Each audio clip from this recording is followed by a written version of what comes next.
Whenever we finish a project, we do a lot of soul searching. A lot of reference got kicked around. The Seven Samurai, the Magnificent Seven. We talked very early on about showing off a more human approach to Spartans. We definitely focused on trying to go back to sort of the core of what made Halo CE, the Combat Evolved, the sort of phenomenon that it is. I remember my first time playing Halo, and I was in that first level, and after winding through these technical corridors, fighting aliens, and then I step out into this world, and it just opens up in front of me, and it's beautiful and alien and huge. That was a sort of seminal moment for me, and I think that's part of what we want to capture in Reach. Something that was core to the game at the beginning was that sense of wonder and exploration. We started with a series of events. We basically set out like, okay, from this date on Reach to this date, we built a military campaign. We all had a desire to really flesh out the backstory of what happened prior to Master Chief and Cortana even entering the picture. We knew there were other Spartans, and it just seemed like such a rich area to tell a character-driven story with new characters. We wanted this team to feel like a Delta Force type team that are usually a smaller number. Why are we not seeing explosives residue? This particular team, Noble Team, they've survived by staying together. You're Noble Six, you're a replacement for a Spartan that's died. You're experiencing this story, boots in the mud. We looked at the story of Reach, and it was obviously a more intimate, character-driven story.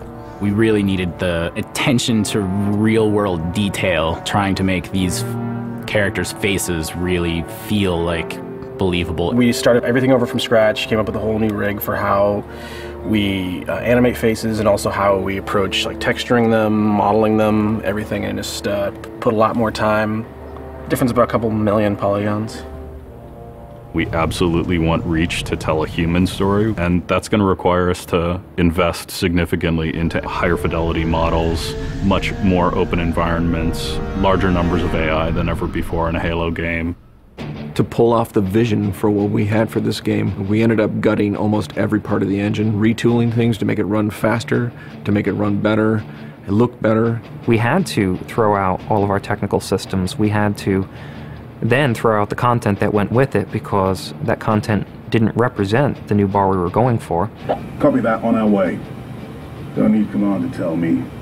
Been all hers half my life. Let's shoot it. We've got a great team of guys, and they could take motion capture and they could make the poses way more dynamic, way more expressive. Those changes bring out the life, they bring out the style of our characters. We had probably 4 times the amount of polygons to play with this time around, which gave us a lot more freedom and creativity in what we wanted to achieve. When you look at total engineers that are actually putting code that are actually affecting this game, I mean, it's massive, 30+ guys. It's crazy. When you shoot a rock face, you'll see sparks, rock chips, dust. In Halo 3, we had a maximum of 100 colliding particles. In Halo Reach, we have thousands. We've got much more customizable Spartans than we've ever had in the past. The number of polygons we can draw at one time has skyrocketed. It's changed the way we build things up close as well as out far. This is where Noble Team arrives, and then you're going to work your way down, all the way down these terraces. Big open environments, epic skyboxes.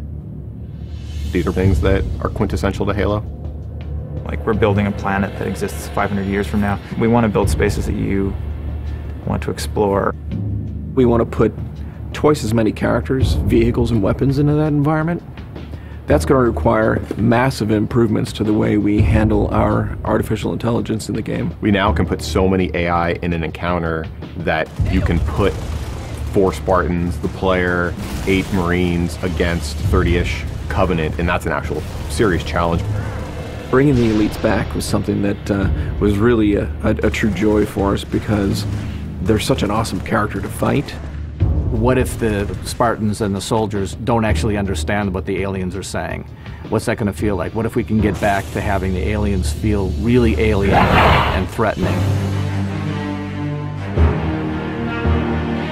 these people and this planet and this story deserve something new and different. Just a different underlying sense of tragedy, heroism. We're rebuilding everything from the ground up. You have to walk this very fine balance. We want to add new things, but we don't want to rough up anybody's baby. I mean, that's the whole thing about the crazy sausage that is Bungie's Halo Reach ODST universe, is that we've sort of developed this gameplay that every person sort of has the different things about it that they like, and I still think that we still struggle to figure out exactly what, you know, like what can we add or remove without pissing off certain people of the population. We looked at the Halo 3 assault rifle, and it really does feel kind of dated. It fit the tech then, but now we have all of these new polygons to play with. We went to a lot of trouble to sort of ground the weapons and the vehicles more in this sort of more real, more gritty world. We refined a lot of the weapons to push them into their particular role, and that role is defined a lot by range and the range of combat that you're going to play. For instance, the DMR, which is this sort of medium to long range suppression marksman rifle. It's going to be a sandbox game. It's not going to be a carefully scripted game where every movement of the AI is controlled by a mission designer. It's much broader than that. It allows the player to deal with encounters in their own specific way. There's definitely going to be offhand grenade throwing. There's definitely going to be vehicles. There's definitely going to be a large number of weapons that are incredibly powerful, incredibly accurate, that allow the player to feel like a badass. Now, if you melee him in the back of the head, like you really mean it, you're holding down on the button, you will launch into this more elaborate animation sequence. It's going to be a very different campaign experience for people overall. We're doing stuff in the campaign that people absolutely won't expect from a Halo game. Bigger battles, brand new cast of characters. An incredibly ambitious game. Every neuron in my head is firing with just reach, reach, reach. We knew from the beginning what the end was going to be. This is the definitive Halo made by the people who created Halo.